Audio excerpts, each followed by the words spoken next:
കുറച്ച് ദിവസമായിട്ട് ഇവിടെ ഒരു കടല പാക്കറ്റ് ഇരിക്കണേന്ന്. അപ്പോൾ ഞാൻ വിചാരിച്ചതായിട്ട് കടലമുട്ടായി ഉണ്ടാക്കാമെന്ന്. അപ്പോൾ പിന്നെ ആദ്യം തന്നെ ഒരു ചട്ടിയിലിട്ടൊന്ന് ചൂടാക്കി എടുക്കുക.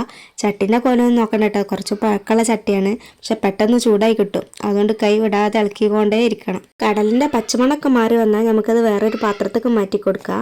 വീഡിയോസ് ഇഷ്ടമാണെങ്കിൽ ലൈക്ക് ചെയ്യാനും സബ്സ്ക്രൈബ് ചെയ്യാനും മറക്കണ്ട. അതിന് നമുക്ക് ആ പാത്രത്തിൽ തന്നെ കുറച്ച് ശർക്കര ഉരുക്കിയെടുക്കുക. ഞാൻ ഇപ്പോൾ ശർക്കരേൻ്റെ പൊടിയാണ് കേട്ടോ യൂസ് ചെയ്യുന്നത്. അപ്പോൾ അതും കുറച്ച് വെള്ളത്തിലൊന്ന് മിക്സ് ചെയ്തെടുക്കുക. പിന്നെ കുറച്ച് മണം ചോയൊക്കെ വേണമെങ്കിൽ കുറച്ച് ഏലക്കായും കൂടി ചതച്ചെടുക്കുക. എന്നിട്ട് ഈ കടലിട്ട് നന്നായിട്ടൊന്ന് മിക്സ് ചെയ്തെടുക്കുക ശർക്കര കുറുകി വരുമ്പോൾ. കടലമുട്ടായി കുറച്ചും കൂടി ടേസ്റ്റ് ആക്കാൻ ഞാൻ കുറച്ച് നെയ്യും കൂടി ഇട്ട് കൊടുത്തിട്ടുണ്ട്. ശർക്കര കുറച്ച് കൂടിപ്പോയോ എന്നൊരു സംശയം. അപ്പോൾ ഞാൻ കുറച്ചും കൂടി കടലിട്ടിട്ട് നന്നായിട്ടൊന്ന് മിക്സ് ചെയ്ത് കൊടുത്തിട്ടുണ്ട് കേട്ടോ. ചെറിയൊരു കുഴപ്പമുണ്ട്, കടലമുട്ടായി ചെറുതായിട്ടൊന്ന് പാളിയോ എന്നൊരു ഡൗട്ട്. ഇത് പിൻ്റെ കുഴപ്പമാണോ ചട്ടിൻ്റെ കുഴപ്പമാണോ ശർക്കര പൊടിൻ്റെ കുഴപ്പമാണോ എന്നുള്ളത് എനിക്കറിയില്ല. അല്ലെങ്കിൽ ഷേപ്പിലല്ല കാര്യം, ടേസ്റ്റിലല്ലേ.